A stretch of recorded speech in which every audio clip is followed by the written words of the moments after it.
अस्सलाम वालेकुम to all students. I am Asif Ali, your biology teacher. तो हम पढ़ रहे थे बायोलॉजिकल मॉलिक्यूल्स। अच्छा, उन बायोलॉजिकल मॉलिक्यूल्स में आज हमारा टॉपिक है न्यूक्लिक एसिड का। तो आज हम न्यूक्लिक एसिड की स्टडी करेंगे।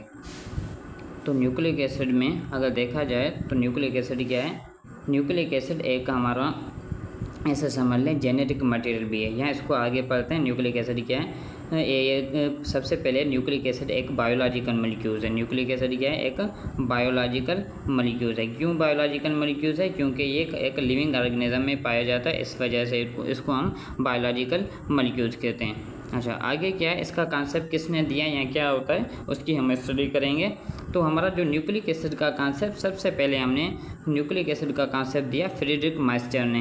ये एक स्विस मैथमेटिशियन था। इसने देखा कि इसने एक पस सेल उठाया। पस सेल कहते हैं खराब सेल को। जब फ्रीडरिक माइस्टर ने एक पस सेल उठाया तो उस पस सेल के जब न्यूक्लियस को उसने देखा तो उस न्यूक्लियस में एक इसको बायोलॉजिकल मॉलिक्यूल मिला। तो उस बायोलॉजिकल मॉलिक्यूल्स में से उसको एक नया मॉलिक्यूल मिला वहाँ पे उस पस सेल के न्यूक्लियस में। तो उसने कहा कि ये एक नया मॉलिक्यूल है, तो मैं इसको क्या नाम दूँ? तो उसने देखा अगर न्यूक्लियस में पाया जा रहा है तो उसने सबसे पहले न्यूक्लियस में होने की वजह से उसका सबसे पहले नाम रखा न्यूक्लियन। जब फ्रीडरिक माइस्टर जब उसने पस सेल के न्यूक्लियस में एक नया कंपाउंड देखा तो उसने क्या कहा कि ये एक नया कंपाउंड है, तो मैं इसको क्या नाम दूँ? तो सबसे पहले उसने उसको कौन सा नाम दिया? न्यूक्लियन का नाम दिया। लेकिन बाद में जब दूसरे साइंटिस्ट आए, उन्होंने स्टडी की कि ये जो न्यूक्लियन है, ये जो न्यू मटेरियल है, इसकी एसिडिक प्रॉपर्टीज़ पाई जाती हैं। तो बाद में इस न्यूक्लियन का नाम चेंज किया गया और उसको न्यूक्लिक एसिड, उसका नाम चेंज करके न्यूक्लिक एसिड का रखा गया। क्योंकि ये जो हमारा न्यूक्लियन मटेरियल है जो फ्रीडरिक माइस्टर ने आइसोलेट किया था, उसकी एसिडिक प्रॉपर्टीज़ होने की वजह से उसका न्यूक्लियन से नाम चेंज करके न्यूक्लिक एसिड रखा गया।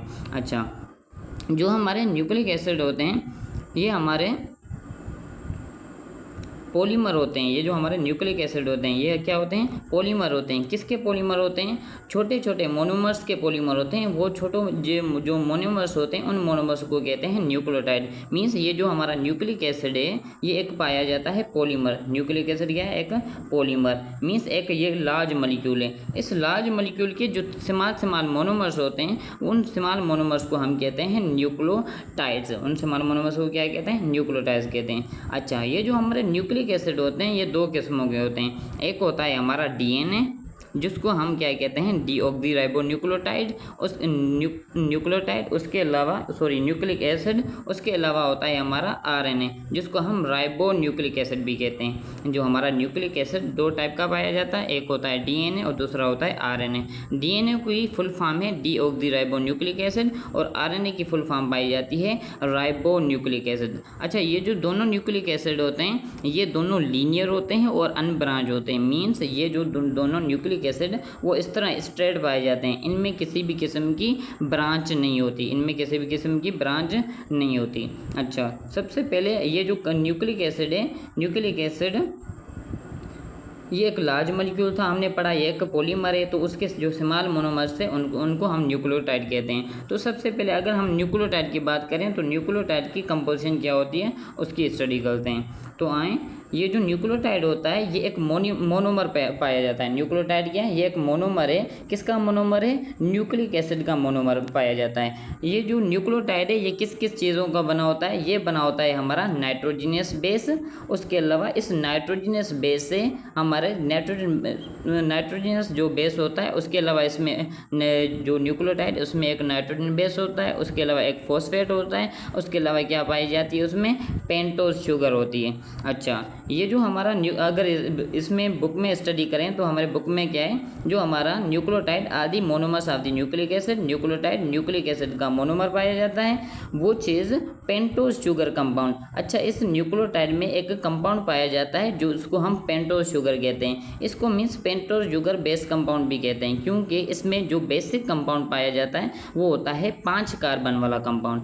वो बेसिक कंपाउंड कौन सा होता है? 5 कार्बन वाला कंपाउंड होता है। इसलिए इस न्यूक्लियोटाइड को पेंटोज शुगर बेस कंपाउंड भी कहते हैं। अच्छा, ये जो पेंटोज शुगर पाई जाती है इस पेंटोज शुगर के फर्स्ट कार्बन पे ये पेंटोज शुगर है। इसको थोड़ा हटा दें। तो ये जो हमारा पेंटोस शुगर है, पेंटोस शुगर में यहाँ पे पाया जाता है फर्स्ट कार्बन। यहाँ पे क्या होता है, फर्स्ट कार्बन होता है, फिर सेकंड, इसी तरह थर्ड, फोर्थ एंड यहाँ पे होता है फिफ्थ कार्बन। इस पेंटोस शुगर के ये जो फर्स्ट कार्बन होता है, इस फर्स्ट कार्बन के साथ हमारा अटैच होता है नाइट्रोजनियस बेस।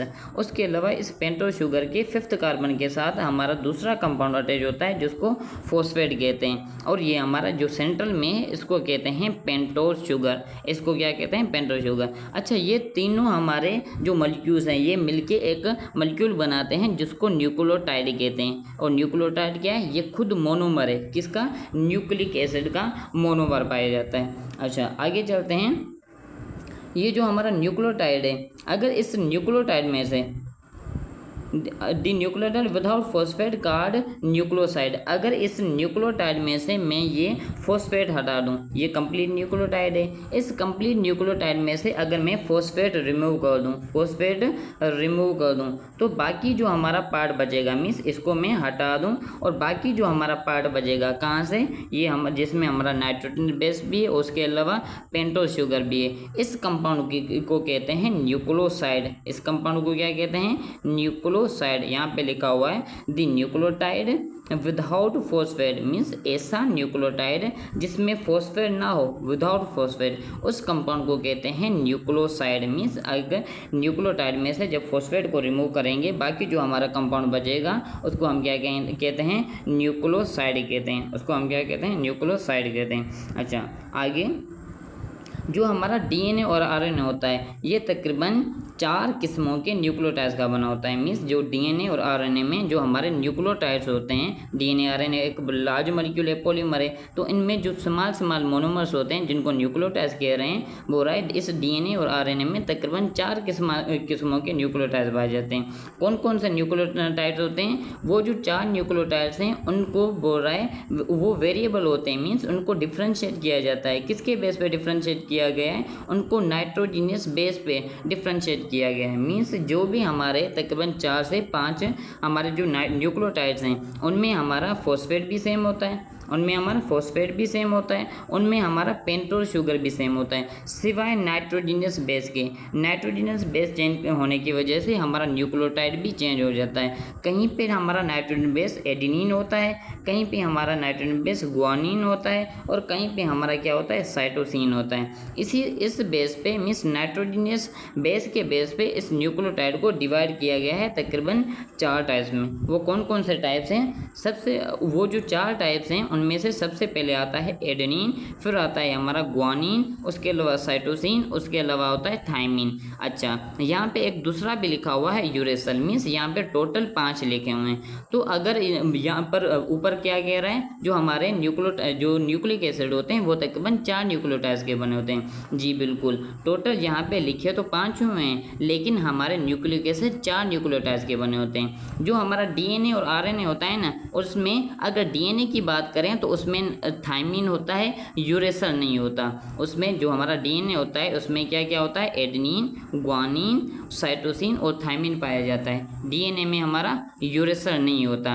मीन्स डीएनए की बात करें तो उसमें तकरीबन कितने न्यूक्लियोटाइड्स हुए, 4 हमारे न्यूक्लियोटाइड्स हुए। इसी तरह आरएनए की बात करें, जो आरएनए न्यूक्लिक एसिड है उसमें हमारा क्या होता है, एक एडेनिन होता है, उसके अलावा गुआनिन होता है, साइटोसिन होता है और यूरेसिल पाया जाता है। मीन्स आरएनए की बात करें तो आरएनए में भी कितने न्यूक्लियोटाइड्स होते हैं, 4 होते हैं। थायमिन के अलावा बाकी जो भी हमारे न्यूक्लियोटाइड्स वो आरएनए में पाए जाते हैं। तो मीन्स यहाँ पे टोटल हैं तो 5, लेकिन डीएनए की बात करें तो उसमें भी 4 होते हैं, एक नहीं होता। डीएनए में क्या नहीं होता, यूरेसिल। इसी तरह आरएनए की बात करें तो उसमें भी कितने न्यूक्लियोटाइड्स होते हैं, 4 न्यूक्लियोटाइड्स होते हैं, और आरएनए में हमारा थायमिन नहीं होता। मीन्स बेसिकली डीएनए और आरएनए में हमारे जो न्यूक्लियोटाइड्स होते हैं वो कितने पाए जाते हैं, 4 पाए जाते हैं। ओके, दूसरी बात, ये जो हमारे 4 न्यूक्लियोटाइड्स हैं इनको डिफ्रेंशिएट किया गया है 2 ग्रुप्स में। ये जो हमारे 4 न्यूक्लियोटाइड्स हैं जिसमें एडेनिन, गुआनिन, थायमिन और साइटोसिन, उसके अलावा यूरेसिल, इनको डिफ्रेंशिएट किया गया है 2 ग्रुप्स में। एक ग्रुप होता है प्यूरिन का, दूसरा होता है पायरिडिन। 2 ग्रुप्स हैं, कौन कौन से, एक प्यूरिन और दूसरा होता है पायरिमिडिन। अच्छा, ये जो हमारा प्यूरिन है ना, इस प्यूरिन में आता है हमारा एडेनिन और गुआनिन। इस प्यूरिन में हमारा क्या आता है, एडेनिन और ग्वानिन। अगर हम पायरिडिन की बात करें तो पायरिडिन में क्या होता है, साइटोसिन आता है, उसके अलावा हमारा क्या आता है, थायमिन आता है, या थायमिन होगा या वहाँ पे क्या होगा, यूरेसिल होगा।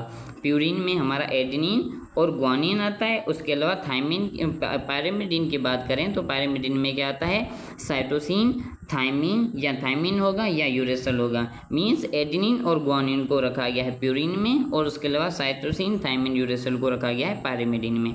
अच्छा, ये जो हमारे नाइट्रोजनस बेस हैं, इनको ये जो डिफ्रेंशिएट किया गया है प्यूरिन और पायरिमिडिन में, ये किसके बेस पे किया गया है, ये हमारे जो टाइप्स हैं प्यूरिन और पायरिमिडिन, ये टाइप हैं रिंग के बेस पे। किसके बेस पे, मीन्स ये जो हमारा नाइट्रोजनस बेस है, इस नाइट्रोजनस बेस, कुछ हमारे ऐसे नाइट्रोजनस बेसेस होते हैं जिनमें सिर्फ एक ही रिंग होती है। मीन्स अगर ये वाली निकाल दें तो बाकी कितनी रिंग बची, एक वाली रिंग जो ये है।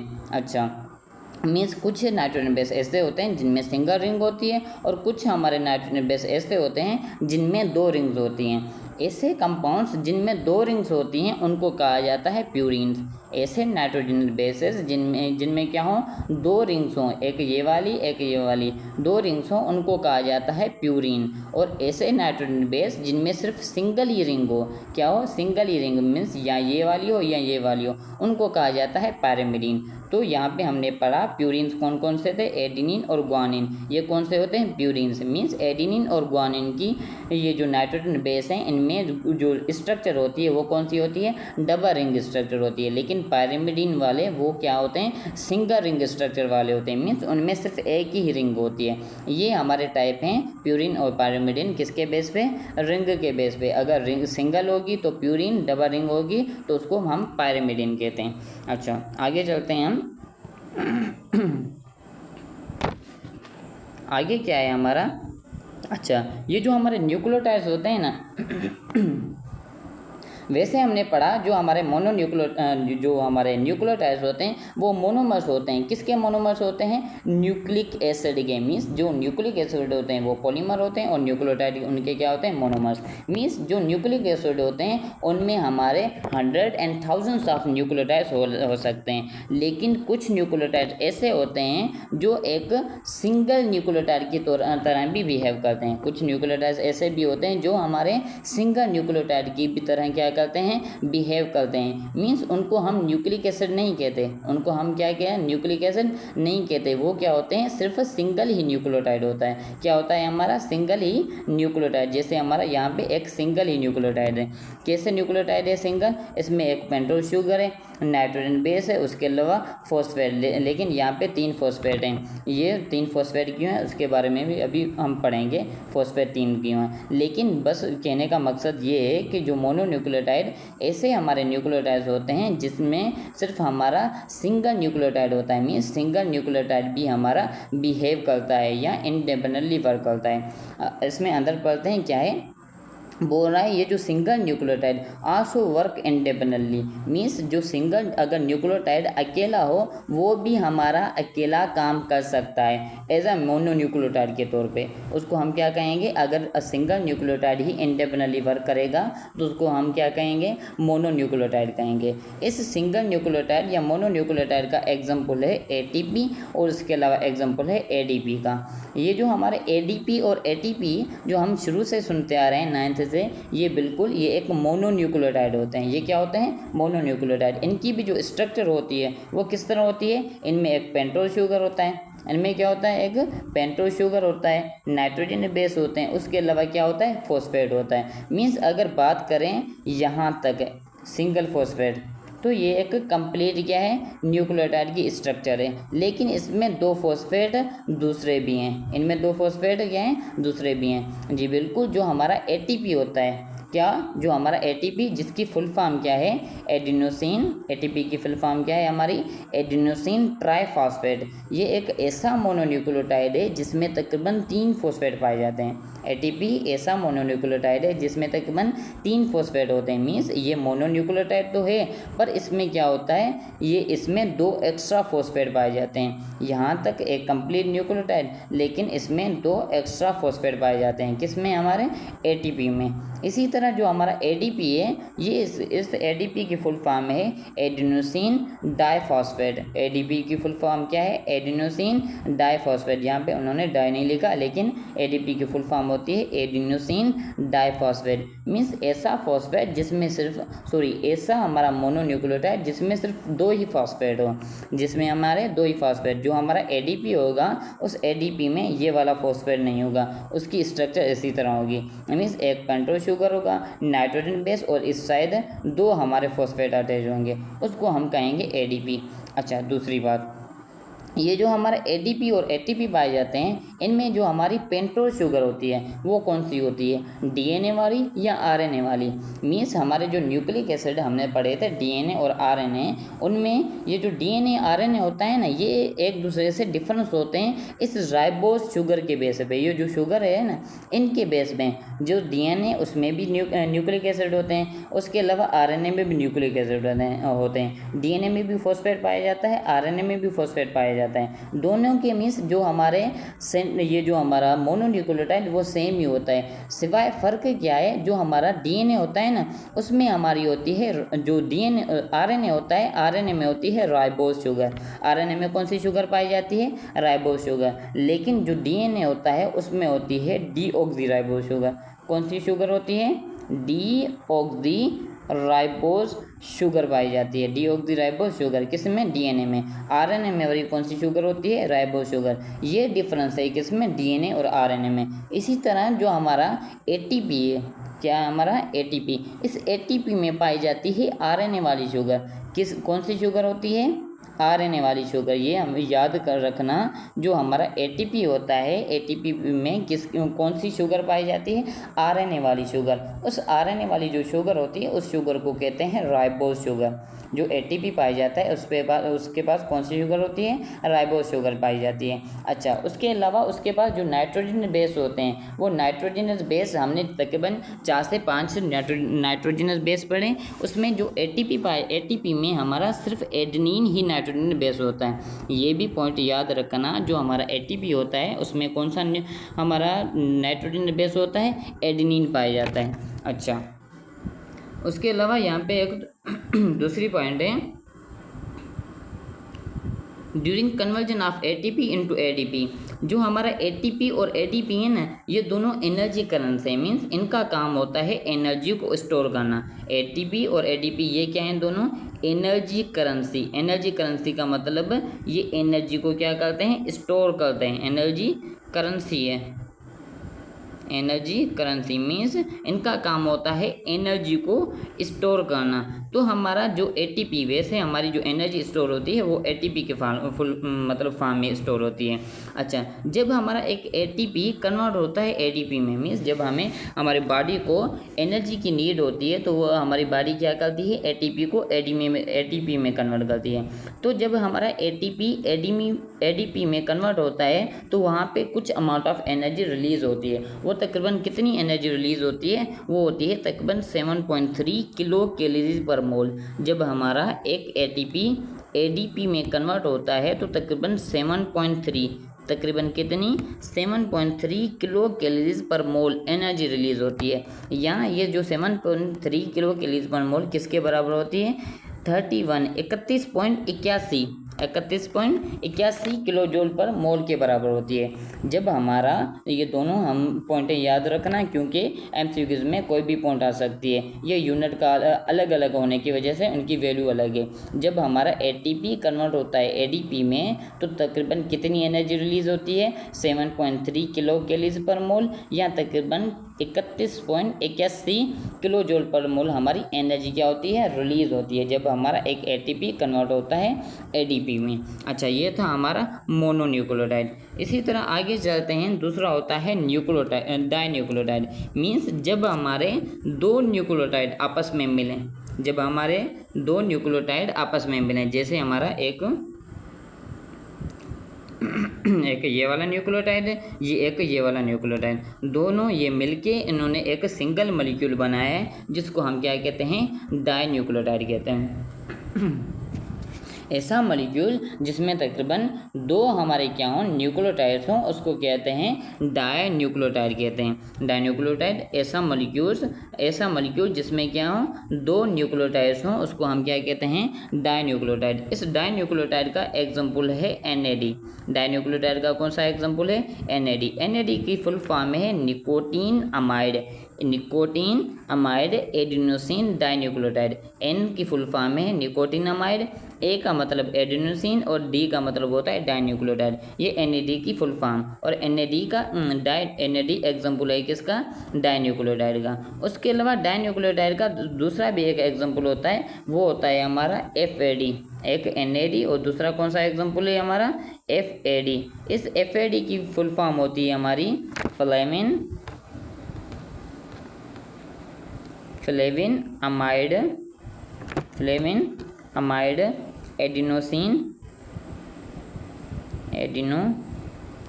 यहाँ पे बस यहाँ से बता रहा हूँ, जो हमारा NAD उसकी फुल फॉर्म क्या है हमारी, निकोटीन अमाइड एडिनोसिन डाइन्यूक्लियोटाइड। जो हमारा FAD, इसमें FAD में शुरू में हम फ्लेविन ऐड करेंगे, फ्लेविन अमाइड, बाकी यहाँ से आगे सेम है, फ्लेविन अमाइड एडिनोसिन डाइन्यूक्लियोटाइड।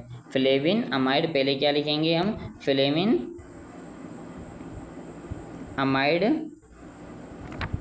और आगे क्या है हमारा, एडिनोसिन डाइन्यूक्लियोटाइड। ये फुल फॉर्म है किसकी, FAD। मीन्स जो डाइन्यूक्लियोटाइड उसके 2 एग्जाम्पल हैं, एक है हमारा NAD और दूसरा एग्जाम्पल जो अभी हमने बताया वो है FAD। ये दोनों हाँ यूज़ किए जाते हैं एज अ डाइन्यूक्लियोटाइड के तौर पे। अच्छा, ये जो दोनों न्यूक्लियोटाइड्स हैं इनको यूज़ किया जाता है एज अ कोएंजाइम के तौर पे। ये आप पढ़ोगे अगले चैप्टर में, एंजाइम वाले चैप्टर में, कोएंजाइम क्या है। मीन्स सिंपल बस याद कर रख लो, कोएंजाइम क्या होता है, ये एक एंजाइम का पार्ट होता है। कोएंजाइम क्या है, ये एक एंजाइम का पार्ट है जो उसको रिएक्शन करने में हेल्प करवाता है। जो NAD और FAD क्या है, ये एक डाइन्यूक्लियोटाइड है और इनको यूज़ किया जाता है एक एज अ कोएंजाइम के तौर पे। अच्छा, ये जो हमारा NAD, ये मतलब या तो NAD की फॉर्म में होता है, या तो ये 2 हाइड्रोजन और 2 प्रोटॉन और 2 इलेक्ट्रॉन से मिलके NADH2 की फॉर्मेशन करता है। इसी तरह जो हमने FAD पढ़ा, वो या FAD 2 इलेक्ट्रॉन और 2 प्रोटॉन से मिलके किसकी फॉर्मेशन करता है, FADH2। तो ये भी कह सकते हैं डाइन्यूक्लियोटाइड का एग्जाम्पल NADFAD या NADH2 और FADH2 पाए जाते हैं। किसका एग्जाम्पल है, डाइन्यूक्लियोटाइड का। तो हमारा डाइन्यूक्लियोटाइड, इसमें एक यहाँ तक हमारा क्या है, न्यूक्लियोटाइड है, इसी तरह एक यहाँ तक हमारा न्यूक्लियोटाइड। मीन्स 2 न्यूक्लियोटाइड आपस में मिले और उन्होंने क्या बनाया, एक डाइन्यूक्लियोटाइड की फॉर्मेशन की। तो हम आगे चलते हैं, आगे हमारा तो कौन सा टॉपिक है, आगे हमारा formation of phosphodiester bond. Means ये जो हमने पीछे पढ़ा, ये जो हमारे डाइन्यूक्लियोटाइड्स ये आपस में मिले होते हैं। जैसे हमने पीछे पढ़ा था जो हमारे कार्बोहाइड्रेट्स होते हैं, कार्बोहाइड्रेट में हमने मोनोसेक्राइड पढ़ा था, जिसमें हमने पॉलीसेक्राइड पढ़ा था। पॉलीसेक्राइड में जो हमारे मोनोसेक्राइड्स होते हैं वो हमारे मिले होते हैं किसके ज़रिए, ग्लाइकोसाइडिक लिंकेज के ज़रिए। इसी तरह हमने प्रोटीन में पढ़ा था, उसमें हमारी कौन सी लिंकेज थी, पेप्टाइड लिंकेज थी। इसी तरह हमारे जो न्यूक्लियोटाइड्स पाए जाते हैं या जो हमारे न्यूक्लिक एसिड होते हैं, जैसे हमारा डाइन्यूक्लियोटाइड है। अच्छा, ये डाइन्यूक्लियोटाइड में भी क्या है, 2 न्यूक्लियोटाइड्स हैं, ये भी आपस में मिले होते हैं एक बॉन्ड के ज़रिए। उस बॉन्ड को कहते हैं फॉस्फोडाइस्टर बॉन्ड। फर्दर इसमें हम पढ़ते हैं फॉस्फोडाइस्टर बॉन्ड क्या है। फॉस्फोडाइस्टर बॉन्ड क्या है, The two mononucleates are linked together by a bond in a nucleic acid, DNA और RNA। वो रहा है जो हमारा DNA और RNA, जिनमें हमारे number of nucleotide 100 and thousands of nucleotide पाए जाते हैं, वो एक दूसरे के साथ किस तरह लिंक होते हैं, एक बॉन्ड के ज़रिए लिंक होते हैं। उस बॉन्ड को कहते हैं हम फॉस्फोडाइस्टर बॉन्ड। उस बॉन्ड को क्या कहते हैं, phosphodiester bond. Simple, phosphodiester bond क्या है, ऐसी बॉन्ड जो क्या करे, 2 न्यूक्लियोटाइड्स को आपस में बॉन्ड करवाए, आपस में लिंक करवाए, उस बॉन्ड को कहते हैं फॉस्फोडाइस्टर बॉन्ड। अच्छा, ये जो हमारे फॉस्फोडाइस्टर बॉन्ड है ना, बॉन्ड, इसको हम बैकबोन भी कहते हैं। फॉस्फोडाइस्टर बॉन्ड को हम बैकबोन भी कहते हैं, किसकी? न्यूक्लिक एसिड की। मीन्स जो हमारे न्यूक्लिक एसिड इनकी जो बैकबोन पाई जाती है वो कौन सी होती है? वो होती है फॉस्फोडाइस्टर बॉन्ड। अगर फॉस्फोडाइस्टर बॉन्ड नहीं होगी तो हमारे न्यूक्लिक एसिड की फॉर्मेशन नहीं होगी। क्यों? क्योंकि हमारे न्यूक्लियोटाइड्स आपस में मिलेंगे नहीं और न्यूक्लिक एसिड की फॉर्मेशन नहीं होगी। तो इस फॉस्फोडाइस्टर को हम बैकबोन भी कहते हैं, किसकी? न्यूक्लिक एसिड की। अच्छा, आगे जो हमारे न्यूक्लियोटाइड्स होते हैं किस तरह मिले होते हैं? जैसे हमारा एक यहाँ पे न्यूक्लियोटाइड है, इसमें हमारा ये पेंटो शुगर है, ये नाइट्रोजन बेस है, इसी तरह ऊपर एक फॉस्फेट होगा, इसी तरह नीचे वाला यहाँ तक एक हमारा क्या होगा? न्यूक्लियोटाइड होगा। यहाँ पे एक न्यूक्लियोटाइड और यहाँ पे हमारा यहाँ से लेके यहाँ तक ये एक दूसरा न्यूक्लियोटाइड। इसमें भी यहाँ पे एक पेंटो शुगर है, यहाँ पे नाइट्रोजन बेस और यहाँ पे फॉस्फेट ग्रुप है। अच्छा, ये जो हमारा पेंटो शुगर है ना, हमने पढ़ा था पेंटो शुगर के फर्स्ट कार्बन पे कौन अटैच होता है? Nitrogenous base. और फिफ्थ कार्बन पे कौन अटैच होता है? हमारा फॉस्फेट अटैच होता है। अच्छा, यहाँ पे होता है हमारा फर्स्ट कार्बन जहाँ पे हमारी नाइट्रोजन बेस अटैच होती है। इसी तरह हमारा यहाँ पे होता है सेकंड कार्बन, फिर होता है थर्ड, बल्कि यहाँ पे 1, उसके अलावा सेकंड कार्बन, यहाँ पे होता है थर्ड और यहाँ पे 4, इसी तरह यहाँ पे 5 कार्बन। फिफ्थ कार्बन के साथ फॉस्फेट अटैच होता है। तो हमारा ये जो थर्ड कार्बन है, एक न्यूक्लियोटाइड का जो हमारा पेंटो शुगर है उसका थर्ड कार्बन, दूसरे न्यूक्लियोटाइड के पेंटो शुगर का फिफ्थ कार्बन आपस में लिंक होते हैं। दोबारा, एक न्यूक्लियोटाइड का जो हमारा पेंटो शुगर है, पेंटो शुगर का कौन सा कार्बन? थर्ड कार्बन, दूसरे न्यूक्लियोटाइड के पेंटो शुगर के फिफ्थ कार्बन के साथ अटैच होता है एक फॉस्फेट के ज़रिए। किसके ज़रिए? फॉस्फेट के ज़रिए। इस बॉन्ड को कहते हैं फॉस्फोडाइस्टर बॉन्ड। ऐसी बॉन्ड जो किसके ज़रिए बने? फॉस्फेट के ज़रिए। दो न्यूक्लियोटाइड्स के बीच में इस बॉन्ड को कहते हैं फॉस्फोडाइस्टर बॉन्ड। अच्छा, ये हमारी जो हमारी इस यहाँ पे हमारी क्या है? इन दिस बॉन्ड किधर गया? It is the bond. यहाँ पे हमारा पढ़ते हैं chemical bond. When excited to hydroxyl group in a phosphodiester reacts with a hydroxyl another molecule to sugar forming ester. अच्छा, यहाँ पे इन दिस बॉन्ड, ये जो हमारी फॉस्फोडाइस्टर बॉन्ड है ना, in this bond 3 carbon of pentose sugar, बोल रहा है एक पेंटो शुगर का 3 कार्बन क्या होता है? लिंक होता है 5 carbon in the DNA RNA। Means एक हमारी पेंटो शुगर का 3 कार्बन दूसरी पेंटो शुगर के फिफ्थ कार्बन के साथ अटैच होता है, किसके ज़रिए? फॉस्फेट के ज़रिए। इस बॉन्ड को कहते हैं फॉस्फोडाइस्टर बॉन्ड। ऐसी बॉन्ड को क्या कहते हैं? Phosphodiester bond. तो हमारी ये थी फॉस्फोडाइस्टर बॉन्ड। तो आगे चलते हैं, आगे हमारा पॉलीन्यूक्लियोटाइड। तो हमने सबसे पहले न्यूक्लियोटाइड पढ़ा और हमने ये भी देखा जो हमारा एक सिंगल न्यूक्लियोटाइड भी अलग बिहेव कर सकता है। फिर हमने पढ़ा जब दो न्यूक्लियोटाइड्स आपस में मिलते हैं तो उनको डाइन्यूक्लियोटाइड कहते हैं और डाइन्यूक्लियोटाइड भी हमारे अलग बिहेव कर सकते हैं। उसके बाद है हमारा पॉलीन्यूक्लियोटाइड। मीन्स जब many nucleotides, number of nucleotides आपस में मिलें और एक लार्ज मॉलिक्यूल की फॉर्मेशन करें, उसको कहते हैं पॉलीन्यूक्लियोटाइड। जैसे हमने पीछे एग्जाम्पल पढ़ के आए हैं DNA और RNA। ये DNA जो RNA होते हैं ये हमारे 100 and thousands ऑफ न्यूक्लियोटाइड के बने होते हैं। क्योंकि हमने पढ़ा था DNA और RNA क्या पाया जाता है? ये एक पॉलीमर है। पॉलीमर किसका पॉलीमर है? ये न्यूक्लियोटाइड्स का पॉलीमर पाया जाता है। तो हमारा जो DNA और RNA होते हैं ना, ये 100 and thousands ऑफ न्यूक्लियोटाइड के पाए जाते हैं। तो हमारे DNA और RNA एग्जाम्पल हैं किसके? पॉलीन्यूक्लियोटाइड के। पॉली का मतलब होता है मेनी और न्यूक्लियोटाइड का मतलब न्यूक्लियोटाइड। ऐसे मॉलिक्यूल्स जो मेनी न्यूक्लियोटाइड के बने हों, means 100 and thousands of nucleotide के बने हों, उनको हम क्या कहते हैं? पॉलीन्यूक्लियोटाइड कहते हैं। इस पॉलीन्यूक्लियोटाइड का एग्जाम्पल है DNA और RNA।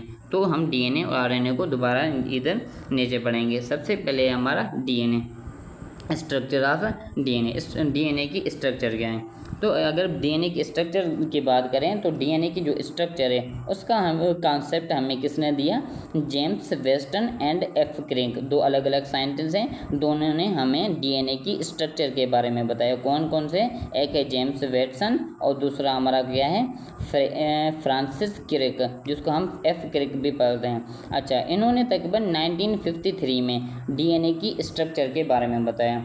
उसके अलावा बाय मेकिंग मॉडल, एक तो उन्होंने स्ट्रक्चर बताई, उसके अलावा डीएनए के बारे में उन्होंने एक मॉडल दिया। मॉडल मीन्स उसके बारे में कुछ हमें पॉइंट्स बताए। जैसे सबसे पहले पॉइंट है जो हमारा डीएनए ये क्या है, एक डबल हेलिकल स्ट्रक्चर। जो हमारा डीएनए क्या है, एक डबल हेलिकल स्ट्रक्चर पाया जाता है। मतलब जो हमारा डीएनए इसमें क्या पाई जाती हैं, 2 हेलिक्स होती हैं। इसमें क्या होती हैं, 2 हेलिक्स। 2 हेलिक्स का मतलब होता है इसमें क्या होते हैं, 2 स्ट्रैंड्स पाए जाते हैं। एक हमारी ये वाली स्ट्रैंड, दूसरी ये वाली स्ट्रैंड। जो हमारा डीएनए ये क्या है, हमारा डबल हेलिकल स्ट्रक्चर है। डबल हेलिकल स्ट्रक्चर मीन्स जो डीएनए ये 2 हेलिक्स का या 2 स्ट्रैंड्स का बना होता है। 2 स्ट्रैंड्स, जैसे हमारी यहाँ पे एक ये वाली स्ट्रैंड है और ये वाली स्ट्रैंड। इसी तरह हमारे डीएनए की क्या होती है, स्ट्रक्चर होती है। ये पहली पॉइंट।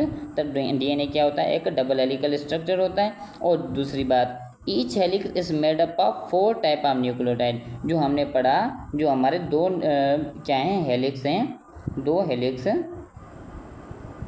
ये जो हर हेलिक्स होता है ये तकरीबन, अगर सिर्फ सिंगल हेलिक्स की बात करें, ये वाला मैं हेलिक्स, अगर ये वाला हेलिक्स अलग कर दूं तो ये हमारा अलग हेलिक्स बन गया। बोरा ये जो हर हेलिक्स है, एक ये वाला दूसरा ये वाला, दोनों ये एक ये वाला हेलिक्स और इसी तरह अगर इसको भी अलग करूं तो ये दोनों हेलिक्स तकरीबन 4 किस्मों के, तकरीबन कितने, 4 किस्मों के न्यूक्लियोटाइड के बने होते हैं। क्योंकि हमने पीछे पढ़ा था तकरीबन डीएनए और आरएनए कितने न्यूक्लियोटाइड के बने होते हैं, 4 किस्मों के न्यूक्लियोटाइड। तो हमारे डीएनए की हर स्ट्रैंड 4 किस्मों के न्यूक्लियोटाइड की बनी होती है। ये वाली अलग और ये वाली स्ट्रैंड अलग। अच्छा, आगे नेक्स्ट पॉइंट हमारी क्या है,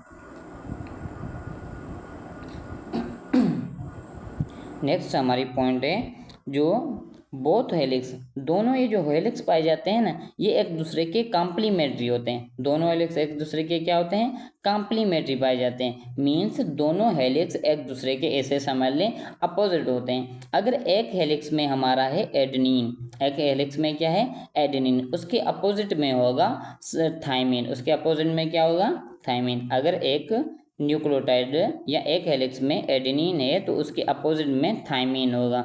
अगर एक हेलिक्स में हमारा साइटोसिन है तो उसके अपोजिट में, याद रखना, ग्वानिन होगा। इस तरह मैं आपको बताता हूँ किस तरह होते हैं ये। मिसाल के तौर पे ये हमारे 2 स्ट्रैंड्स हैं, इनको हम लीनियर बना रहे हैं। ये हमारे क्या हैं, 2 स्ट्रैंड्स हैं। इनको थोड़ा मैं बड़ा बनाता हूँ। ये 2 अलग अलग हेलिक्स हैं। ये डीएनए कंप्लीट, इसकी एक ये वाली हेलिक्स है, इसी तरह ये वाला हेलिक्स।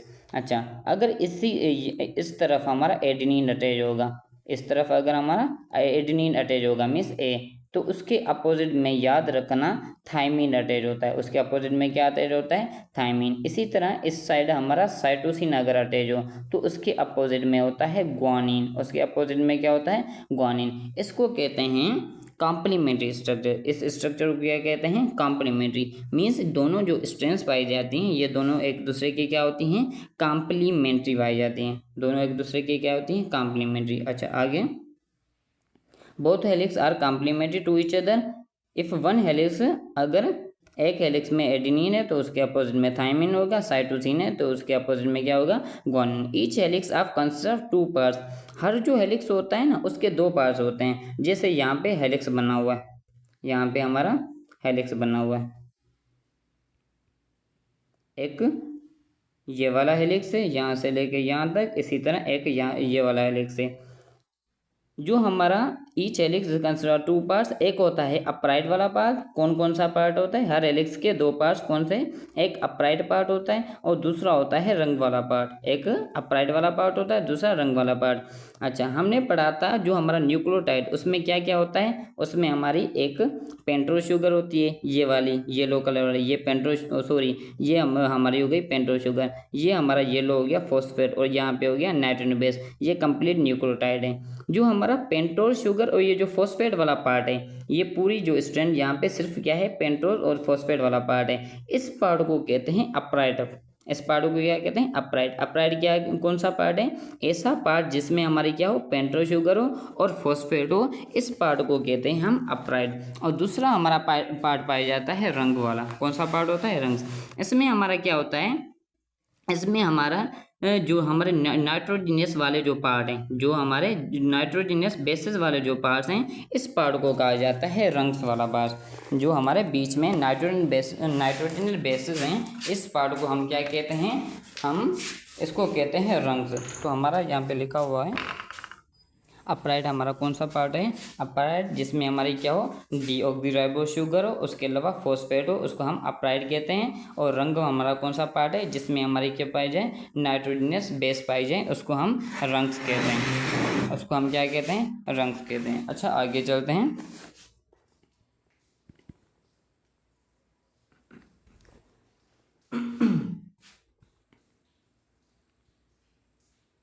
नेक्स्ट हमारी पॉइंट है both helix are held together by hydrogen bond. अच्छा, ये दोनों जो हेलिक्स हैं ना, ये एक दूसरे के साथ अटैच होते हैं एक बॉन्ड के जरिए। उस बॉन्ड को कहते हैं हाइड्रोजन बॉन्ड। पहले हमने पढ़ा एक वहाँ पे हमने पढ़ी थी फॉस्फोडाइस्टर बॉन्ड। मीन्स थोड़ा अगर बैक जाएं तो यहाँ पे दो किस्मों की बॉन्ड है। यहाँ पे दो किस्मों की बॉन्ड है। कौन कौन सी बॉन्ड है, एक ये वाली बॉन्ड, मीन्स अगर देखें तो ये हमारा फॉस्फेट होगा, ये पेंटोस शुगर, और यहाँ पे नाइट्रोजन बोस, ये हमारा कंप्लीट न्यूक्लियोटाइड। ये कंप्लीट न्यूक्लियोटाइड इस कंप्लीट न्यूक्लियोटाइड के साथ बॉन्ड है। इन न्यूक्लियोटाइड के बीच में जो हमारी बॉन्ड होती है वो होती है फॉस्फोडाइस्टर बॉन्ड। लेकिन ये एक कंप्लीट हेलिक्स और ये कंप्लीट हेलिक्स, ये दोनों आपस में मिले होते हैं हाइड्रोजन बॉन्ड के जरिए। दो हेलिक्स आपस में किस तरह मिले होते हैं, हाइड्रोजन बॉन्ड के जरिए। तो हमारी नेक्स्ट पॉइंट यही कह रही है, ये जो दोनों हेलिक्स होते हैं, दोनों ये जो हेलिक्स पाए जाते हैं, किसके जरिए बॉन्ड होते हैं, hydrogen bond. Due to which zipping and unzipping of both helix. Means जब डीएनए आपस में मिलता है, जब डीएनए ये जो हमारे दोनों स्ट्रैंड्स जब आपस में मिलती हैं तो इसको कहते हैं जिपिंग। इसको क्या कहते हैं, जिपिंग। अगर दोनों स्ट्रैंड्स एक दूसरे से अलग हो गई, मीन्स ये अलग हो गई और ये अलग हो गई, इसको कहते हैं अनजिपिंग। जब आपस में मिलें तो उसको जिपिंग कहते हैं, और अगर एक दूसरे से टूट जाएं तो उसको कहते हैं अनजिपिंग। मीन्स जब जिपिंग होती है तो उसमें हाइड्रोजन बॉन्ड की फॉर्मेशन होती है, और जब अनजिपिंग होती है तो उसमें हाइड्रोजन बॉन्ड क्या होती है, ब्रेक होती है। तो सिंपल कहने का मकसद ये है। तो जो दोनों हेलिक्स होते हैं उनके हेलिक्स बीच में कौन सी बॉन्ड पाई जाती है, हाइड्रोजन बॉन्ड पाई जाती है। अच्छा, आगे नेक्स्ट पॉइंट है हमारी both helix are opposite in direction. दोनों हेलिक्स क्या होते हैं, अपोजिट इन डायरेक्शन होते हैं। एक होती है 5 to 3 और दूसरी होती है 3 to 5। इसका मतलब क्या है, दोबारा हम थोड़ा बैक जाते हैं।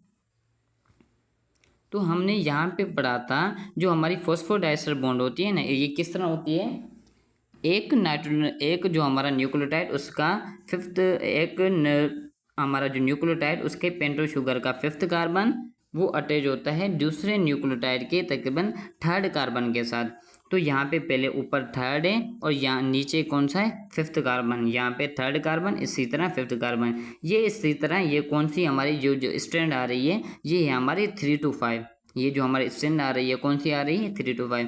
इसकी अपोजिट में जो स्ट्रक्चर होगी ना, इसकी अपोजिट में जो स्ट्रक्चर होगी ना, उसमें क्या होगा, जैसे इसमें ऊपर 3 है और नीचे क्या है, 5 है। ऊपर 3 और नीचे 5। लेकिन इसकी जो अपोजिट वाली स्ट्रक्चर, दो हेलिक्स होते हैं डीएनए में, एक ये वाला हेलिक्स, एक ये वाला हेलिक्स। अगर इसमें 3 to 5 मीन्स 3 ऊपर है और हमारा 5 नीचे, 3 ऊपर 5 नीचे, तो उसकी जो अपोजिट स्ट्रक्चर होगी, अपोजिट हेलिक्स होगा, उसमें 3 नीचे होगा और 5 क्या होगा, ऊपर हो गया। मीन्स इसी तरह उनकी क्या होती है, एक दूसरे से बॉन्ड होती है। जो दोनों हेलिक्स होते हैं वो एक दूसरे से साथ इस तरह अटैच होते हैं। मीन्स जो हमारी एक स्ट्रैंड, इसमें अगर पहले ऊपर 3 है तो ये नीचे 5 है, तो इसके अपोजिट में यहाँ पे हमारा 5 होगा, और जो हमारा पेंटो शुगर का 5 कार्बन होगा, और ऊपर हमारे पेंटो शुगर का 3 कार्बन होगा। इसी तरह दोनों एक दूसरे के क्या होते हैं, अपोजिट पाए जाते हैं। अगर ये हमारी ये नीचे डायरेक्शन में जा रही है तो ये हमारी ऊपर डायरेक्शन में जाएगी।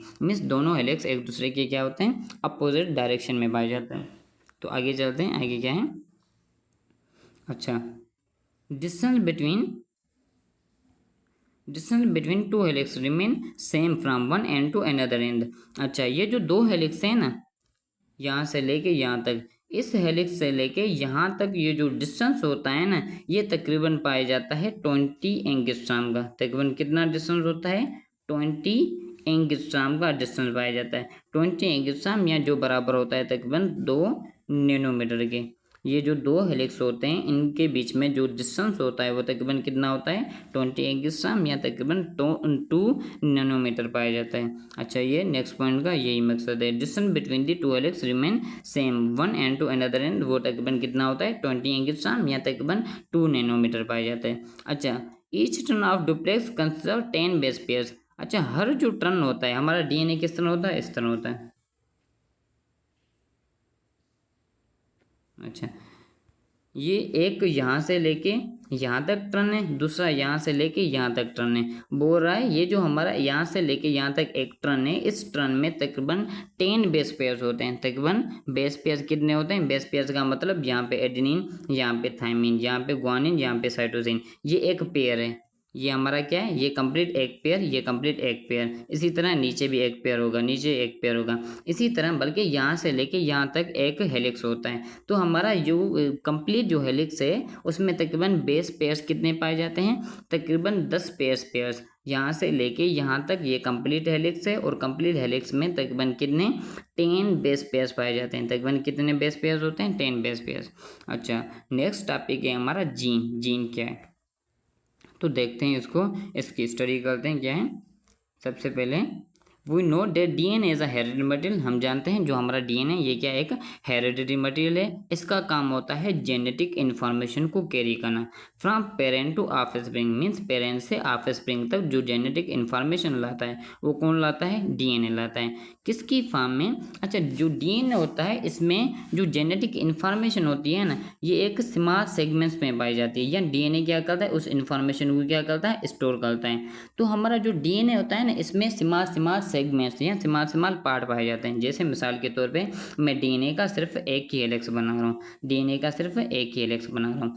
तो हमारा ये कंप्लीट ऐसे मान लो डीएनए है, तो इस डीएनए में यहाँ से लेके यहाँ तक एक इसका पार्ट होगा, वो उसके अलावा यहाँ तक दूसरा पार्ट होगा, यहाँ तक तीसरा पार्ट। मीन्स जो डीएनए होता है ना इसमें डीएनए में क्या होते हैं, स्मॉल सेगमेंट्स पाए जाते हैं। मीन्स छोटे छोटे क्या होते हैं, हिस्से होते हैं। ये जो हमारा डीएनए का छोटा हिस्सा पाया जाता है ना, ये जो स्मॉल सेगमेंट होता है ना इसको कहते हैं जीन। जीन क्या है, ये एक डीएनए का सेगमेंट है, डीएनए का क्या है, एक पार्ट है। जीन क्या है, एक डीएनए का सेगमेंट या डीएनए का पार्ट होता है जिसमें क्या होती है, जेनेटिक इन्फॉर्मेशन होती है। जिसमें क्या होती है, जेनेटिक इन्फॉर्मेशन पाई जाती है किसी भी प्रोटीन की फॉर्मेशन के लिए। अच्छा, जीन इज अ, जीन क्या है हमारा, gene is a part of DNA. Gene क्या एक डीएनए का पार्ट होता है जिसमें क्या होती है, इंफॉर्मेशन होती है किसी भी प्रोटीन की फॉर्मेशन के लिए, which will work as a enzyme. अच्छा, वो प्रोटीन के एंजाइम के तौर पे भी यूज़ हो सकती है और डिफरेंट फंक्शन के लिए उसको यूज़ किया जा सकता है। मतलब सिंपल जो हमारा जीन क्या एक डीएनए का पार्ट पाया जाता है और उस जीन में क्या होती है, इंफॉर्मेशन होती है जिसके ज़रिए प्रोटीन की फॉर्मेशन होती है। अच्छा, उसके अलावा जीन ये एक इसको फंक्शनल यूनिट भी कहते हैं हेरिडिटरी मटेरियल का। जो जीन को हम क्या कहते हैं, फंक्शनल यूनिट भी कहते हैं। किस चीज़ का, हेरिडिटरी मटेरियल का। फंक्शनल यूनिट क्यों है, क्योंकि ये एक स्मॉल सेगमेंट है हेरिडिटरी मटेरियल का। जो स्मॉल यूनिट है वो कौन है, हमारा जीन। तो इसलिए इसको हम फंक्शनल यूनिट भी कहते हैं, किसका, हेरिडिटरी मटेरियल का। अच्छा, आगे दी gene gives information, the gene gives instruction for developing character like eye and hairs producing enzymes। अच्छा, जो भी हमारी बॉडी के जो भी करेक्टर्स हैं जैसे आई का कलर, हेयर्स का कलर, जो भी हमारे हेयर्स मतलब बॉडी के करेक्टर्स हैं, कौन सा आर्गन किस तरह डेवलप होना है उन सब की जो इन्फॉर्मेशन होती है ना वो डीएनए के जीन में पाई जाती है, डीएनए के जीन में पाई जाती है। तो जब हमारी जीन की इन्फॉर्मेशन वो जब प्रोटीन की फॉर्मेशन होती है तो प्रोटीन की फॉर्मेशन के बाद वो अलग अलग करेक्टर की क्या करती है, डेवलपमेंट करती है। सिंपल जीन एक डीएनए का पार्ट पाया जाता है। अच्छा, आगे है उस जीन के जरिए प्रोटीन की फॉर्मेशन होना, उस जीन के जरिए प्रोटीन की फॉर्मेशन होना। उस जीन के जरिए जो प्रोटीन की फॉर्मेशन होती है ना वो होती है दो अलग अलग स्टेप्स में, दो अलग स्टेप्स में होती है। एक होता है ट्रांसक्रिप्शन और दूसरा होता है ट्रांसलेशन। मीन्स जीन में जो इन्फॉर्मेशन होती है उसके ज़रिए प्रोटीन की फॉर्मेशन होती है और प्रोटीन की फॉर्मेशन दो अलग अलग स्टेप्स में होती है। एक होता है ट्रांसक्रिप्शन और दूसरा ट्रांसलेशन। ट्रांसक्रिप्शन और ट्रांसलेशन क्या है इसको देखते हैं। जो हमारा ट्रांसक्रिप्शन, सबसे पहले transcription, in this step information of gene is copied into the form of RNA. जो हमारे पास डीएनए में या जो जीन में इंफॉर्मेशन होती है ना, डीएनए होता है हमारा न्यूक्लियस के अंदर, और अगर डीएनए न्यूक्लियस में है तो जीन भी किस में होगा, न्यूक्लियस में। लेकिन प्रोटीन की फॉर्मेशन जो होती है कहाँ पे, साइटोप्लाज्म में। जीन जो डीएनए होता है वो होता है हमारा न्यूक्लियस में, लेकिन प्रोटीन की फॉर्मेशन कहाँ पे होती है, साइटोप्लाज्म में होती है। तो जीन की जो इन्फॉर्मेशन वो न्यूक्लियस से लेके साइटोप्लाज्म तक, ये एक कंप्लीट ऐसे समझ लें, न्यूक्लियस इस सॉरी सेल है, इसमें यहाँ पे क्या है, न्यूक्लियस है। तो इस न्यूक्लियस में अंदर हमारी क्या है, जीन है। इस न्यूक्लियस में अंदर क्या है, हमारी जीन है। इस जीन के ज़रिए प्रोटीन की फॉर्मेशन होनी है, वो वहाँ पे, और वो कहाँ पे होनी है, इस साइटोप्लाज्म वाले पार्ट में। तो इस न्यूक्लियस से लेके साइटोप्लाज्म तक ये इस जो इन्फॉर्मेशन की जीन लाएगा ना, वो एक स्टेप के ज़रिए होती है। वो उस स्टेप को कहते हैं ट्रांसक्रिप्शन। या ट्रांसक्रिप्शन क्या है, ऐसा स्टेप जिसमें जीन की इन्फॉर्मेशन, ऐसा स्टेप जिसमें क्या, जीन की जो इन्फॉर्मेशन है उसको कॉपी किया जाए, किसमें, आरएनए में। उसकी जीन की इन्फॉर्मेशन को क्या किया जाए, कॉपी किया जाए, किसमें, आरएनए में। उस प्रोसेस को कहते हैं ट्रांसक्रिप्शन। ऐसा प्रोसेस जिसमें जीन की इन्फॉर्मेशन को कॉपी किया जाए आरएनए का एक टाइप एमआरएनए के फॉर्म में, उस प्रोसेस को कहते हैं ट्रांसक्रिप्शन। मीन्स जीन तो खुद बायोसाइटोप्लाज्म में नहीं आ सकता है, लेकिन हम क्या कर, उसमें क्या करते हैं, जीन की जो इन्फॉर्मेशन होती है ना उसको हम कॉपी करते हैं, और बाद में उस इन्फॉर्मेशन को क्या करते हैं, साइटोप्लाज्म में भेजते हैं, किसके ज़रिए, एमआरएनए के ज़रिए। ऐसा प्रोसेस जिसमें जीन की इन्फॉर्मेशन को कॉपी किया जाए एमआरएनए के फॉर्म में, इस प्रोसेस को कहते हैं ट्रांसक्रिप्शन। ट्रांसक्रिप्शन क्या है, जिसमें जीन की इन्फॉर्मेशन को सिर्फ कॉपी किया जाए एमआरएनए के फॉर्म में, उस प्रोसेस को ट्रांसक्रिप्शन कहते हैं। अच्छा, बाद में ये एमआरएनए क्या करेगा, न्यूक्लियस से बाहर साइटोप्लाज्म में आएगा, और साइटोप्लाज्म में भी किसको, राइबोसोम तक वो इन्फॉर्मेशन लेके जाएगा, जहाँ पे प्रोटीन की फॉर्मेशन होगी। अच्छा, नेक्स्ट स्टेप है हमारा ट्रांसलेशन। नेक्स्ट स्टेप क्या है, ट्रांसलेशन। इसमें क्या होता है, ये जो जब हमारा एमआरएनए किसके पास, राइबोसोम के पास आएगा, तो राइबोसोम क्या करेगा, उस एमआरएनए के जरिए प्रोटीन की फॉर्मेशन करेगा। मीन्स एमआरएनए के पास जो इन्फॉर्मेशन होगी, उस एमआरएनए की इन्फॉर्मेशन को यूज़ करेगा और प्रोटीन की फॉर्मेशन होगी। In this step mRNA ribosome के साथ अटैच होगा। उसके अलावा दो दूसरे भी आरएनए, एक होता है टीआरएनए और आरआरएनए, वो भी अपना रोल प्ले करेंगे। एक राइबोसोम, टीआरएनए, आरएनए, ये मिलके एमआरएनए की इन्फॉर्मेशन क्या करेंगे, ट्रांसलेट करेंगे, और किसकी फॉर्मेशन करेंगे, प्रोटीन की फॉर्मेशन। मींस ऐसा प्रोसेस जिसमें एमआरएनए की इन्फॉर्मेशन के ज़रिए, एमआरएनए की इन्फॉर्मेशन के ज़रिए प्रोटीन की फॉर्मेशन की जाए, कुछ मॉलिक्यूल्स की हेल्प के ज़रिए। और वो मॉलिक्यूल्स कौन कौन से होते हैं, टीआरएनए हो गया, आरआरएनए और राइबोसोम। इस प्रोसेस को कहते हैं ट्रांसलेशन। सिंपल, ऐसा प्रोसेस जिसमें एमआरएनए की इन्फॉर्मेशन को, एमआरएनए की इन्फॉर्मेशन के ज़रिए प्रोटीन की फॉर्मेशन की जाए, इस प्रोसेस को क्या कहते हैं, ट्रांसलेशन कहते हैं। अच्छा, जो हमारा डीएनए, ये एक जेनेटिक मटेरियल है। डीएनए क्या है, एक जेनेटिक मटेरियल। मीन्स उसमें होती है इन्फॉर्मेशन। डीएनए में हमारी क्या होती है, इन्फॉर्मेशन, लेकिन वो इन्फॉर्मेशन न्यूक्लियस में पाई जाती है। तो प्रोटीन की फॉर्मेशन होती है बाहर साइटोप्लाज्म में। तो उस इन्फॉर्मेशन को न्यूक्लियस से साइटोप्लाज्म में लाने तक, या प्रोटीन की फॉर्मेशन होने के लिए इस डीएनए को एक दूसरे मॉलिक्यूल की ज़रूरत पड़ती है। उस मॉलिक्यूल को कहते हैं आरएनए। हमने दो किस्मों के जो न्यूक्लियोटाइड, पॉलीन्यूक्लियोटाइड पढ़े थे, एक डीएनए और आरएनए। तो हमने डीएनए पहले पढ़ा, अब हम पढ़ेंगे आरएनए, राइबो न्यूक्लिक एसिड। अब क्या पढ़ेंगे हम, आरएनए, जिसको हम क्या, जिसकी फुल फॉर्म क्या है, राइबो न्यूक्लिक एसिड। आरएनए ये भी हमारा पॉलीमर है, किसका, न्यूक्लियोटाइड का पॉलीमर पाया जाता है। इसमें कौन कौन से नाइट्रोजन बेस होते हैं, एडेनिन होता है, ग्वानिन, साइटोसिन। हमने पढ़ा था डीएनए में, उसमें एडेनिन, ग्वानिन, साइटोसिन, और उसके अलावा क्या होता है, थायमिन होता है। लेकिन हमने पढ़ा था जो आरएनए होता है उसमें थायमिन की जगह पे क्या पाया जाता है, यूरेसिल। एडेनिन, ग्वानिन, साइटोसिन, और उसके अलावा क्या होता है, यूरेसिल पाया जाता है। अच्छा, आगे इंस्टेड ऑफ, इसमें क्या बोल रहा है, जो हमारा इंस्टेड ऑफ थायमिन, थायमिन की जगह पे आरएनए में क्या पाया जाता है, यूरेसिल पाया जाता है। अच्छा, आगे इस आरएनए, ये जो हमारा आरएनए, ये डिफरेंट टाइप का पाया जाता है, जिसमें सबसे पहली टाइप है वो है हमारी एमआरएनए। डीएनए का पहला टाइप कौन सा है, आरएनए तकरीबन 3 टाइप्स का पाया जाता है, जिसमें एमआरएनए होता है, आरआरएनए और टीआरएनए। फर्स्ट जो टाइप है जिसको हम क्या कहते हैं, एमआरएनए, या जिसकी फुल फॉर्म है, एमआरएनए का फुल फॉर्म है मैसेंजर आरएनए। एमआरएनए की फुल फॉर्म क्या है, messenger RNA. It consist of single strand. MRNA जो होता है ये किस तरह होता है, इसमें सिर्फ सिंगल स्ट्रैंड या सिंपल जो आरएनएज होते हैं ना, उनकी स्ट्रैंड ही सिंगल होती है। हमने पढ़ा था जो डीएनए होती है उनमें डबल हेलिकल स्ट्रक्चर होती है, लेकिन जो हमारा आरएनए होता है, जो हमारा आरएनए पाया जाता है, उनमें क्या होती है, सिर्फ सिंगल रिंग ही पाई जाती है। सिर्फ सिंगल रिंग नहीं बल्कि सिंगल स्ट्रैंड ही पाई जाती है, सिंगल स्ट्रैंड ही पाई जाती है। बोल रहा है तो जो एमआरएनए इसमें सिंगल स्ट्रैंड होती है। इसकी जो लेंथ होती है ना, वो डिपेंड करती है जीन की साइज पे। तो हमने पीछे अभी अभी पढ़ा, जो जीन की इंफॉर्मेशन होती है उसको कॉपी किया जाता है किसकी फॉर्म में, एमआरएनए की फॉर्म में। तो हमारा जितना जीन बड़ा होगा, जीन हमने पढ़ा डीएनए का एक सेगमेंट या डीएनए का एक पार्ट है, तो जितना पार्ट बड़ा होगा मीन्स उतनी जीन बड़ी होगी, और जितनी जीन बड़ी होगी उसकी इन्फॉर्मेशन उतनी बड़ी, और जितनी इन्फॉर्मेशन बड़ी होगी उतना हमारा एमआरएनए बड़ा बनेगा, उतना हमारा एमआरएनए बड़ा बनेगा। तो एमआरएनए की जो साइज़ होती है, लेंथ होती है, वो किसके डिपेंड करती है, जीन की साइज़ पे। मीन्स जितनी जीन की साइज़ बड़ी होगी उतनी एमआरएनए की जो साइज़ होगी या लेंथ होगी वो क्या होगी, बड़ी होगी।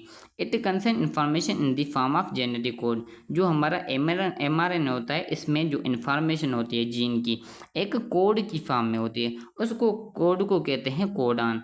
एमआरएनए में जो इन्फॉर्मेशन होती है जीन की, वो एक कोड की फॉर्म में होती है, उस कोड को कहते हैं कोडान। अच्छा, ये जो कोडान्स क्या होते हैं, बेसिकली ट्रिपलेट्स ऑफ न्यूक्लियोटाइड। जब 3 न्यूक्लियोटाइड आपस में मिलते हैं तो एक कोडान की फॉर्मेशन करते हैं। मिसाल के तौर पे ये एक डीएनए की या आरएनए की मैंने स्ट्रैंड होता है, इसमें यहाँ पे है एडेनिन, इसी तरह हमारे यहाँ पे है थायमीन, और यहाँ पे हमारा ग्वानिन, इसी तरह ये है हमारा साइटोसिन। ये जो हमारे तकरीबन 3 न्यूक्लियोटाइड्स, एक ये वाला न्यूक्लियोटाइड, ये वाला न्यूक्लियोटाइड और ये वाला न्यूक्लियोटाइड, ये टोटल कितने हैं, 3 न्यूक्लियोटाइड। जब 3 न्यूक्लियोटाइड आपस में मिलते हैं ना, एक कोडान की फॉर्मेशन होती है। जब हमारे 3 न्यूक्लियोटाइड आपस में मिलते हैं तो किसकी फॉर्मेशन होती है, एक कोडान की फॉर्मेशन। तो हमारा कोडान क्या है, ट्रिपलेट्स ऑफ न्यूक्लियोटाइड। कोडान क्या है, ट्रिपलेट्स ऑफ न्यूक्लियोटाइड मीन्स ऐसी स्ट्रक्चर या कोडान जिसमें तकरीबन न्यूक्लियोटाइड कितने होते हैं, ट्रिपलेट्स। मीन्स ट्रिपलेट्स का मतलब होता है 3 न्यूक्लियोटाइड होते हैं ऑफ एमआरएनए विच इनकोड। अच्छा, ये जो एक कोडान होता है जिसमें तकरीबन 3 न्यूक्लियोटाइड होते हैं, इसमें से सिर्फ एक ही अमाइनो एसिड की फॉर्मेशन होती है। ये बात याद रखना, सिर्फ एक ही कोडान के ज़रिए सिर्फ एक ही अमाइनो एसिड की फॉर्मेशन होती है, और एक कोडान में तकरीबन कितने न्यूक्लियोटाइड्स होते हैं, तकरीबन 3 न्यूक्लियोटाइड्स पाए जाते हैं। अच्छा, इट इज़ अबाउट दूसरी बात, जो हमारा आरएनए है, आरएनए के 3 टाइप्स हैं, तो उस आरएनए की जो टोटल परसेंटेज है, उस टोटल परसेंटेज में से जो एमआरएनए होता है वो तकरीबन कितना पाया जाता है, 3 to 4% ऑफ टोटल आरएनए। अगर टोटल आरएनए की बात करें, टोटल आरएनए की परसेंटेज 100 है, तो उस 100 में से जो एमआरएनए है वो तकरीबन कितना पाया जाता है, सिर्फ 3 से 4%। मीन्स एमआरएनए की जो परसेंटेज होती है वो बहुत ही कम पाई जाती है, सिर्फ 3 से 4% पाया जाता है। इसी तरह हमारा आरएनए का एक दूसरा टाइप है जिसको हम क्या कहते हैं, टीआरएनए कहते हैं। दूसरा हमारा कौन सा टाइप है, टीआरएनए। इस टीआरएनए की फुल फॉर्म है ट्रांसफ़र आरएनए। टीआरएनए की फुल फॉर्म क्या पाई जाती है, ट्रांसफ़र आरएनए। अच्छा, ये यहाँ पे थोड़ा ब्लर है लेकिन हम देखते हैं। तो हमारा जो टीआरएनए, इसकी जो साइज़ होती है वो बहुत क्या पाई जाती है, स्मॉलेस्ट। टीआरएनए क्या, एक स्मॉलेस्ट साइज आरएनए। इसमें तकरीबन 70 से 90 न्यूक्लियोटाइड्स पाए जाते हैं। जो हमारा टीआरएनए ये एक तो स्मॉलेस्ट साइज आरएनए, उसके अलावा इसमें तकरीबन 70 to 90 न्यूक्लियोटाइड्स पाए जाते हैं। Basically it is a single strand RNA. जो हमारा टीआरएनए ये भी क्या होता है, सिंगल स्ट्रैंड, क्योंकि आरएनए होता ही क्या है, सिंगल स्ट्रैंड है। तो आरएनए के जो भी टाइप्स होंगे वो क्या होंगे, सिंगल स्ट्रैंड होंगे। तो हमारा टीआरएनए क्या होता है, सिंगल स्ट्रैंड होता है। उसके अलावा इसकी जो साइज़ होती है वो बहुत ही स्मॉल पाई जाती है। लेकिन जो टीआरएनए होता सिंगल स्ट्रैंड है, लेकिन कुछ जगहों पे ये डुप्लेक्स भी शो करता है। मीन्स कुछ जगहों पे ये डबल हेलिक्स भी होता है। जैसे ये एक टीआरएनए के स्ट्रक्चर है, तो टीआरएनए यहाँ पे इस जगह पे अगर बात करें, ये जो हमारी स्ट्रक्चर बनी है, इस यहाँ पे हमारा सिंगल, यहाँ पे मतलब डुप्लेक्स नहीं है, यहाँ पे सिर्फ सिंगल स्ट्रैंड है। लेकिन यहाँ पे अगर बात करें यहाँ से लेके यहाँ तक, तो यहाँ पे 2 स्ट्रैंड्स है, यहाँ पे डुप्लेक्स वाला पार्ट है। इसी तरह यहाँ पे भी डुप्लेक्स वाला पार्ट जो हमारा टीआरएनए, इसमें कुछ जगहों पे हमारा सिंगल स्ट्रैंडेड होता है और कुछ जगहों पे ये क्या पाया जाता है, डुप्लेक्स की फॉर्म में होता है। अच्छा, जैसे हमने पढ़ा एमआरएनए के पास क्या होते हैं, कोडान होते हैं, जहाँ जिसमें क्या होती है, इन्फॉर्मेशन स्टोर होती है। इसी तरह जो हमारा टीआरएनए उसके पास होते हैं एंटी कोडान्स। जो हमारा टीआरएनए उसके पास क्या पाए जाते हैं, एंटी कोडान। एमआरएनए के पास कोडान होते हैं जिसमें इन्फॉर्मेशन होती है, और उस इन्फॉर्मेशन को निकालने के लिए जो ऐसे समझ लें जो चाबी होती है, वो उस चाबी को कह रहे हैं एंटी कोडान। वो किसके पास होती है, टीआरएनए के पास होती है। टीआरएनए क्या करता है, इस एंटी कोडान को यूज़ करता है और जो एमआरएनए की इन्फॉर्मेशन है कोडान की फॉर्म में, उस कोडान की इन्फॉर्मेशन को रीड करता है और प्रोटीन की फॉर्मेशन में हेल्प करता है। अच्छा, टीआरएनए के बाद एक तो एंटी कोडान्स होते हैं, उसके अलावा इसका काम होता है अमाइनो एसिड को ट्रांसफ़र करना।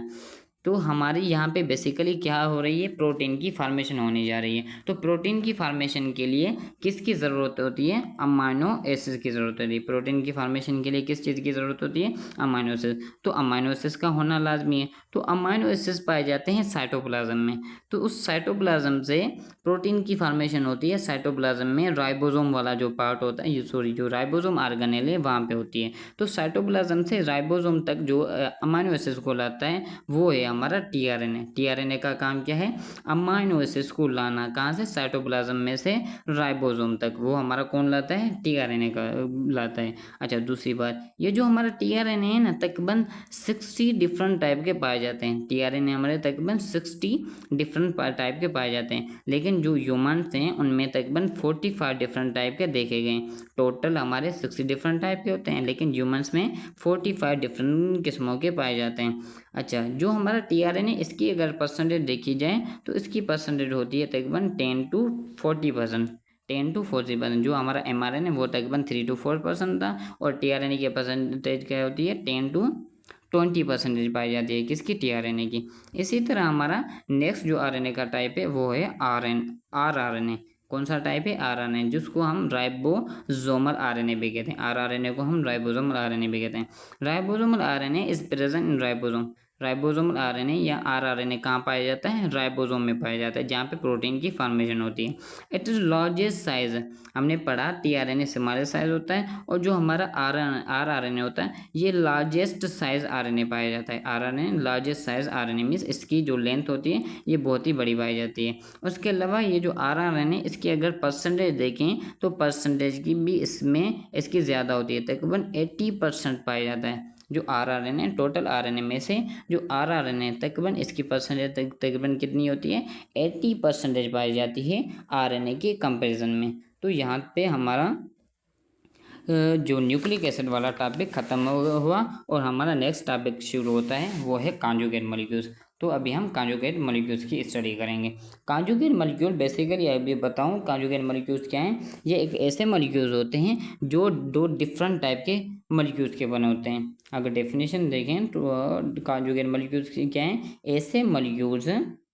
ऐसे मॉलिक्यूल्स जो दो डिफरेंट ग्रुप के, दो अलग अलग ग्रुप मॉलिक्यूल्स के बने हों, उनको हम कॉन्जुगेट मॉलिक्यूल्स कहते हैं। जैसे हमने तकरीबन 5 डिफरेंट टाइप के पढ़े हैं, कार्बोहाइड्रेट हो गया, प्रोटीन, लिपिड, इसी तरह हमारा ये जो न्यूक्लिक एसिड हो गया, बल्कि ये 4 हो गए। अगर हमारे कोई भी ये जो 4 बायोलॉजिकल मॉलिक्यूल्स ये आपस में मिलें, दो अलग अलग मिलें और एक सिंगल यूनिट की तरह बिहेव करें, तो इस मॉलिक्यूल को कॉन्जुगेट मॉलिक्यूल कहेंगे। अगर समझ नहीं आया तो हम नीचे जब पढ़ेंगे तो आपको इंशाल्लाह समझ आ जाएगा। जैसे हमारा कॉन्जुगेट मॉलिक्यूल का पहला टाइप है ग्लाइकोलिपिड। ये एक कॉन्जुगेट मॉलिक्यूल है। इसको हम कॉन्जुगेट मॉलिक्यूल क्यों कह रहे हैं, क्योंकि ये जो ग्लाइकोलिपिड है ना, ये बना होता है 2 मॉलिक्यूल्स का।